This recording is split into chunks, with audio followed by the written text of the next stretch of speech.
রাজধানীর গুলশানে একটি বারে ব্যবসায়ী দবিরুল ইসলামের মৃত্যুর ঘটনা এখনও রহস্যময়। পুলিশ জানায়, বারের বিল দেয়া নিয়ে বিরোধের জেরে দবিরুলের বার পার্টনার তপুর ইন্ধনে ওই বারের স্টাফরাই দবিরুলকে মারধর করে। এরই মধ্যে মারধরে অংশ নেয়া তপু, বারের ম্যানেজার, বাউন্সার সহ 7 জনকে গ্রেফতার করেছে গুলশান থানা পুলিশ।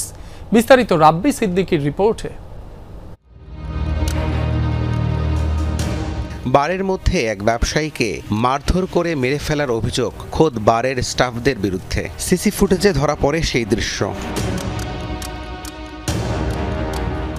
পুলিশ ও নিহতের পরিবার থেকে জানা যায়, তপু নামে একজন, যিনি দবিরুল ইসলামের পূর্ব পরিচিত। তারা একসাথেই চলাফেরা করতেন। এই তপুর সাথে হাতাহাতি হয় দবিরুলের। তপুর হয়ে বারের মধ্যে মারধরে অংশ নেয় বারের কর্মচারীরা। তারা দবিরুলকে বারের নিচে নিয়ে গিয়ে মারধর করে ফেলে রাখেন। পরে গুরুতর আহত দবিরুল ঢাকা মেডিকেলের আইসিইউতে 1 সপ্তাহ চিকিৎসাধীন থাকার পর মারা যান। ঘটনা 14 অক্টোবর রাজধানীর অভিজাত এলাকা গুলশান 1-এ গড়ে ওঠা বিলস আর্ট লাউঞ্জ বারের।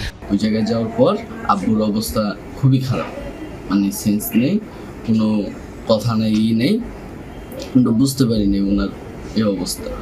ওনাকে বললাম আমরা এইভাবে পড়ে রয়েছে, কী হয়েছে? ওনারা বললো সিঁড়ি থেকে পড়ে গেছে।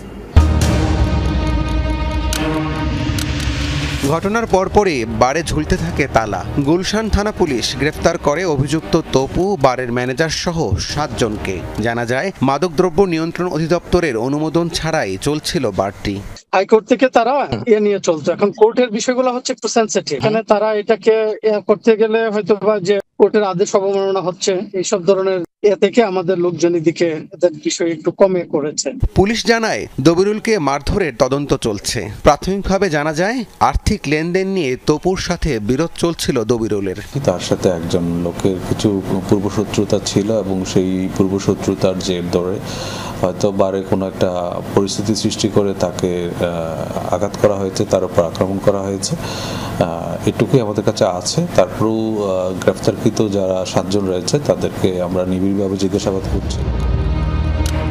দবিরুলের এমন মৃত্যুর পেছনে শুধুই কি বারের বিল নাকি অন্য কিছু, জানা যাবে তদন্তে, বলছে পুলিশ।